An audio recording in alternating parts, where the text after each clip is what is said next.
Hello friends, एक बार फिर स्वागत है आपका हमारी ऑनलाइन क्लासेस में।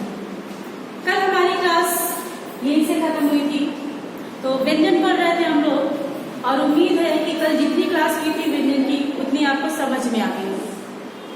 कल हम लोगों ने व्यंजन पढ़ा था, क्या होता है, व्यंजन के प्रकार मूल रूप से कितने होते हैं, अगर हम टोटल व्यंजन की बात करें तो कितने होते हैं, आप लोगों ने पढ़ा, आप लोगों को समझ में आया।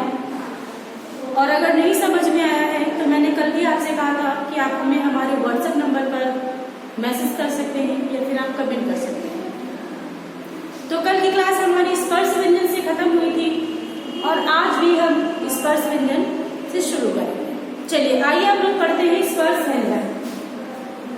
सबसे पहला प्रकार हम लोग पढ़ रहे थे व्यंजन का। मैंने आपको मूल रूप से व्यंजन होते हैं कितने, 33।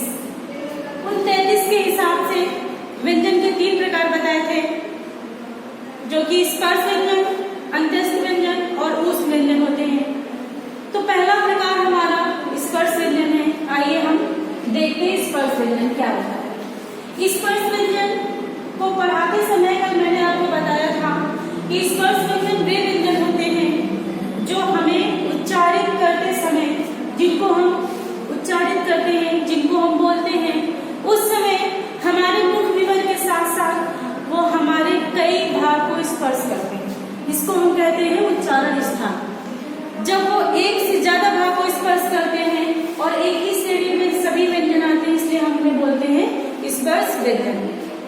चलिए देखते हैं स्पर्श व्यंजन में हमारे टोटल जितने व्यंजन थे वो हमारे 25 थे।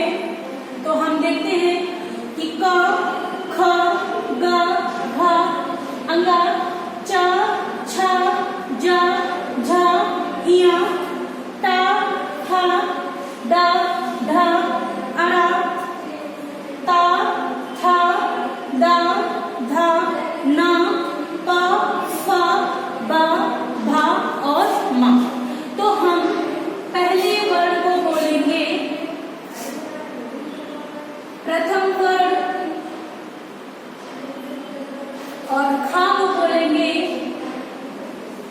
द्वितीय वर्ण, गा को बोलेंगे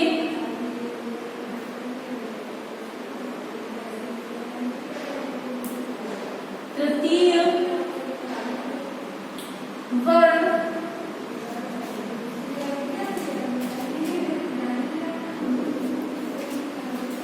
तृतीय वर्ण और घा को बोलेंगे चतुर्थ वर्ण और अंग हो गया हमारा पंचम वर्ण। तो ये हमारा पहला वर्ण हो गया, दूसरा हो गया, तीसरा हो गया, चौथा और पंचम। ऐसे ही हमें ये देखना है कि हमारे पास 5 ऐसे लाइन हैं जिसमें हमारे 5 वर्ण लिखे हुए हैं। तो अब एक नाम आपको यहाँ पर और पता करना है कि इनको हम किस नाम से बुला सकते हैं। तो पहला होगा आपका का वर्ग, दूसरा होगा आपका चा वर्ग और तीसरा है आपका टा वर्ग और चौथा है आपका ता वर्ग और लास्ट है पा वर्ग। ठीक है, अब आपने देखा कि आपके पास 5 वर्ग है और प्रत्येक वर्ग में 5-5 अक्षर हैं, इसलिए हम इन्हें एक वर्ग के नाम से भी बुला सकते हैं। का वर्ग मतलब का वर्ग में आपके आने वाले अंक तक सभी वर्ण होंगे। वैसे ही अगर हम चा वर्ग की बात करेंगे तो चा, छा, जा, झा, इया, इतनी चीज आपको समझ में आ गई। ये ही प्रक्रिया हम का वर्ग से लेके पा वर्ग तक दोहराते रहेंगे। चलिए अब मैं आपको बता दूं यहाँ पर प्रश्न कैसे बनता है। तो पहला, स्पर्श व्यंजन क्या होते हैं। मैंने आपको बताया कि स्पर्श व्यंजन जब हम बोलते हैं तो हमारे मुख विवर से निकलते समय अपने अलग अलग स्थान को स्पर्श करते हैं, इसलिए हम इनको स्पर्श व्यंजन बोलते हैं। वर्ग कितने होते हैं, का वर्ग, चा वर्ग, टा वर्ग, ता वर्ग और पा वर्ग।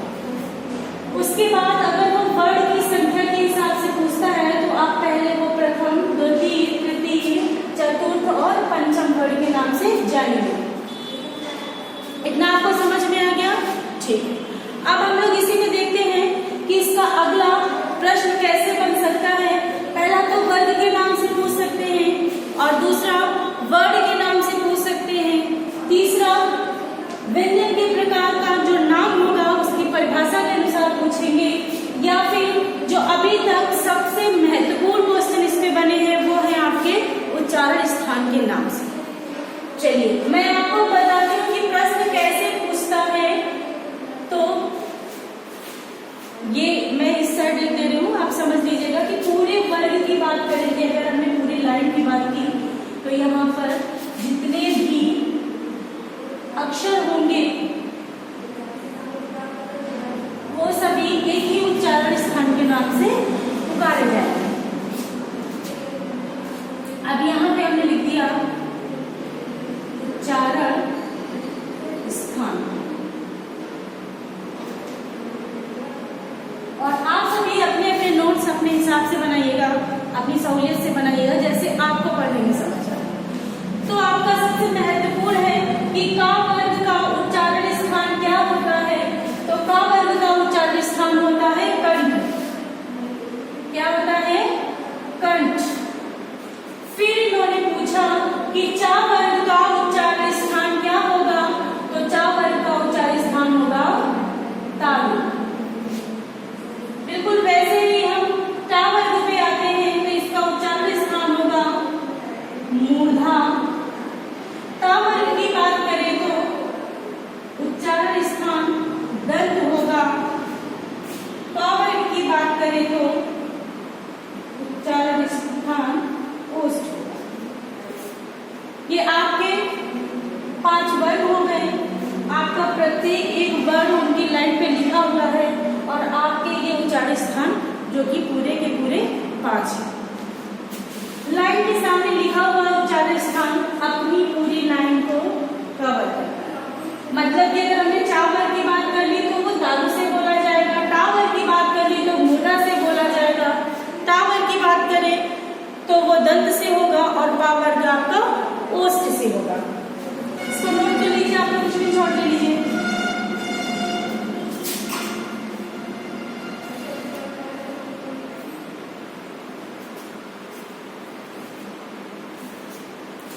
चलिए अब हम लोग इसी में एक प्रश्न और समझेंगे। अभी तक आपने देखा कि अक्षर कितने हैं। अब मैं इसमें कुछ चीजें हटा दे रही हूँ, आपने नोट कर लिया है।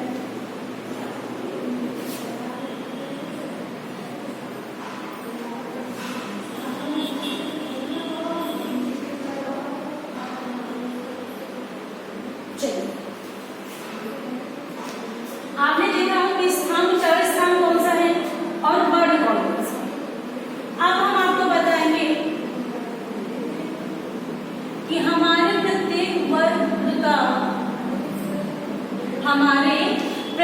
वर्ग का 5वां अक्षर, जिसको हम साधारण सी भाषा में क्या बोल सकते हैं, पंचमाक्षर, क्योंकि ये हमारा पंचम वर्ग था और हर एक वर्ग का पंचम वर्ग मिल गया, इसलिए हमने इसको बोला पंचमाक्षर। ठीक है, एक नाम तो हो गया पंचमाक्षर। दूसरा, क्योंकि कल भी मैंने आपको बताया था कि इसका उच्चारण हम अपने मुख के साथ साथ नासिका से भी करते हैं, और ये जो आपके पंचमाक्षर लिखे हुए हैं, इनको अगर आपको देखना है तो आप अपनी नाक को बंद करिए और उसके बाद इनको बोलकर प्रैक्टिस कर सकते हैं। तो बिना नासिका के इसका उच्चारण आपका स्पष्ट नहीं होगा, और अगर आपको विश्वास नहीं आता है तो आप करके देखिए जरा, फिर बताइए हमें, है ना। तो पहला तो ये 5वां अक्षर है, इसलिए हमने इनको बोला पंचमाक्षर। दूसरा इनका एक गुण है कि ये बिना नासिका के सपोर्ट से स्पष्ट उच्चारित नहीं होंगे, इसलिए हम इन्हें बोलेंगे नासिक्य। और हमारे वर्ण है, व्यंजन है, इसलिए हम इन्हें बोलेंगे नासिक्य वर्ण। फिर अगर आपको इनको लेकर कोई ऐसा ही प्रश्न पेपर में पूछता है, आपको पंचमाक्षर नहीं मिल रहा है, आपको नासिक्य नहीं मिल रहा है, तो हो सकता है वहां पर एक शब्द आपको और देखने को मिले, अनुनासिक।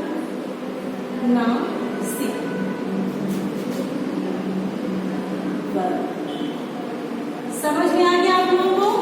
और एक सबसे इम्पोर्टेंट चीज जो आप लोगों ने अभी नहीं देखी, व्यंजन होते हैं, जैसे हमने बोला था, अब इसका को संपूर्ण करने के लिए हमारा रूप कुछ ऐसा होगा कि हलंत लगा हुआ का और छोटा आ।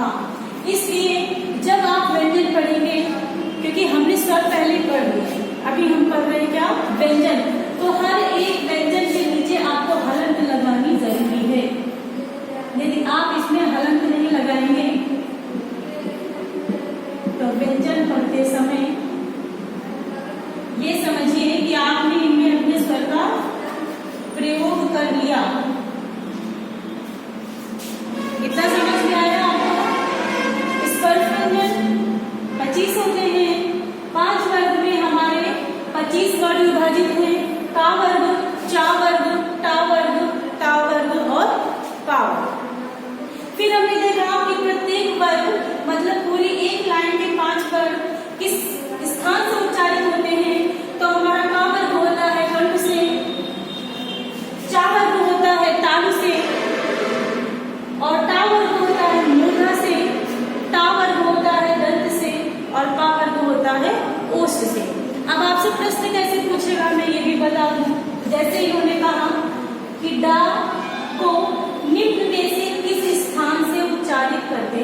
ऑप्शंस रखे होंगे और आपने देखा कि टा वर्ग हमारा पूरा मूर्धा से होता है, क्योंकि टा, ठा, डा, ढा और अड़ा 5 वर्ड हमारे पास है और आपको इन 4 में से आंसर लगाना है।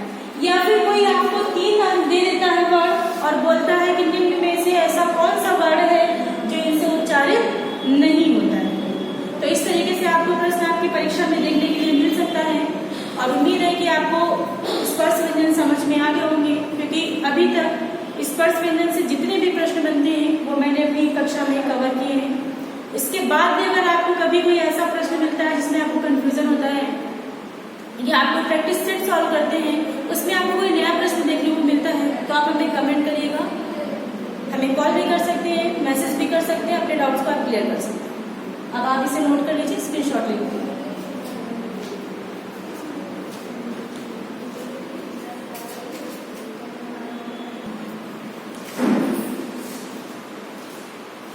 नोट कर लिया आप लोगों ने? मुझे टीम के द्वारा पता चला कि जो ऊपर नाम लिखे हुए थे आपको शायद स्पष्ट नहीं नजर आ रहे थे, तो आप फिर से देख लीजिए।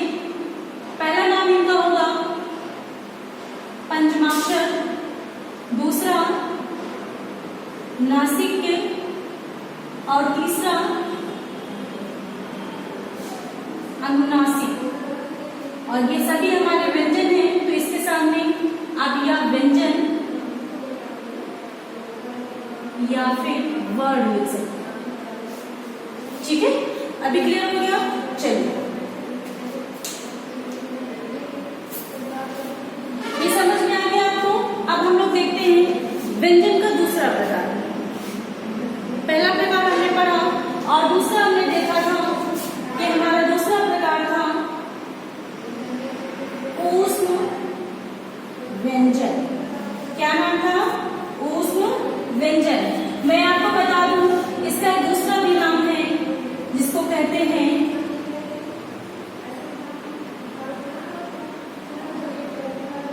संघर्षी वर्ण या व्यंजन। संघर्षी वर्ण या व्यंजन।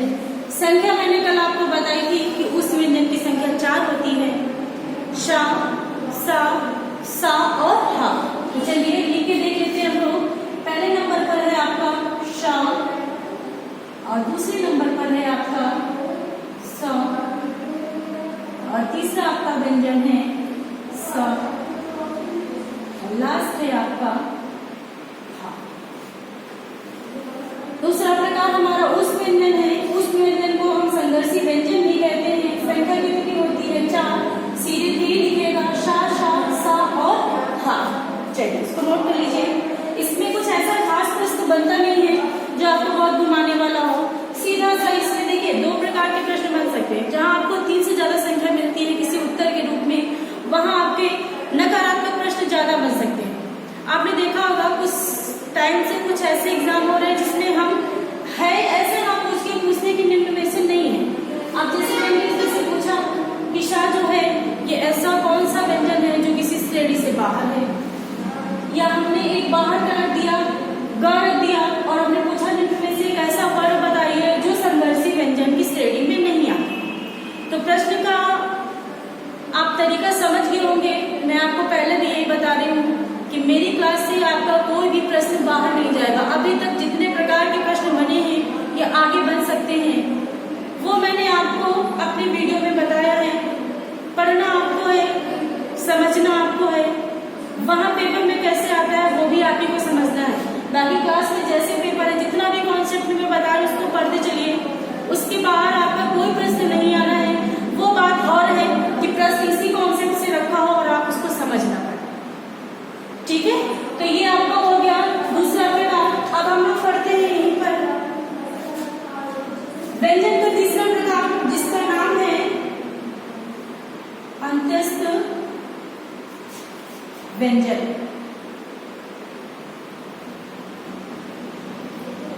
अंत्यस्थ व्यंजन।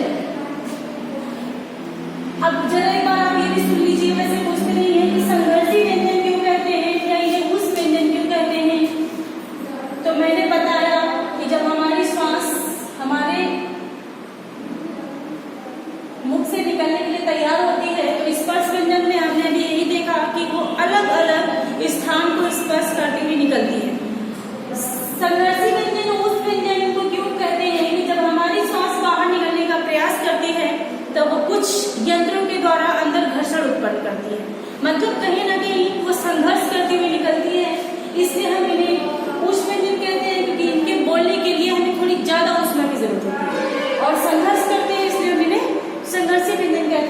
बात करें यदि हम अंतस्थ व्यंजन की, तो ये व्यंजन अंतस्थ के नाम से इसलिए जाने जाते हैं क्योंकि जो हमारी जीभ है ऐसी होती है ना, लेकिन जब हम या, रा, ला और वा का उच्चारण करते हैं तो ये जीभ आपकी कुछ ऐसे होती है, ये थोड़ा सा ऊपर की तरफ मुड़कर ये सभी वर्ड उच्चारित होते हैं, जैसे या, र, वा आप बोल कर देख सकते हैं, इसलिए हम इनको बोलते हैं अंतस्थ व्यंजन। निम्न में से अंतस्थ व्यंजन कौन सा है, या निम्न में से ऐसा कौन सा वर्ड है जो अंतस्थ व्यंजन की श्रेणी में नहीं आता है? आपसे बस दो प्रकार के प्रश्न आप बन सकते हैं, या फिर हो सकता है कभी आपसे पूछ रहे अंतस्थ व्यंजन की संख्या कितनी है, तो संख्या आपकी कितनी है? 4। अब हमने एक बार देखा या और वा, या और वा, इन्हें हम अर्ध स्वर भी कहते हैं। देखिए या, रा, ला, वा तो हमारे अंतस्थ व्यंजन है, लेकिन यही से हमने लिया या और वा, इन्हें हम अर्ध स्वर भी कहते हैं। अब बचता है हमारा ला, ये दिखाई दे रहा है आप लोगों को, ला, जिसे हम लोग बोलते हैं पार्श्विक, जिसे हम लोग बोलते हैं पार्श्विक व्यंजन। अब लास्ट वाला मैं इधर लिख दे रही हूँ, जिन्हें हम लोग बोलते हैं पार्श्विक व्यंजन। ठीक है, अब बचता है आपका रा। रा को देख लीजिए, इस अन्य नाम से हम लोग जानते हैं, ये हमारा रा है। रा को हम लोग कहते हैं लुंठित व्यंजन या वर्ड भी बोल सकते हो। तो आपको समझ में आ गया, हमने स्पर्श करे थे, उस व्यंजन पढ़ लिए, अंतस्थ पढ़ लिए, या, रा, ला, वा, इसी में से हमने या और वा को बाहर कर लिया, इनका एक अन्य नाम भी है अर्ध स्वर। फिर बच रहा है हमारा ला, तो ला को हमने कहा पार्श्विक व्यंजन या वर्ड। अब हमारा रा लेते हैं हम, तो इसका दूसरा नाम है लुंठित व्यंजन या वर्ड। ये समझ में आ गया आपको? चलिए, अच्छी बात है, आप इसको नोट कर लीजिए या फिर स्क्रीनशॉट ले लीजिए फटाफट।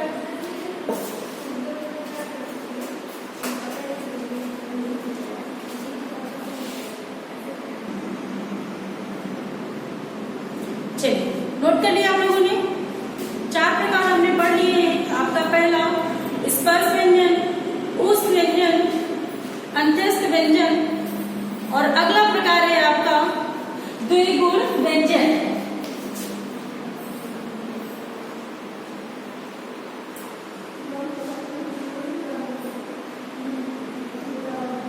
द्विगुण व्यंजन।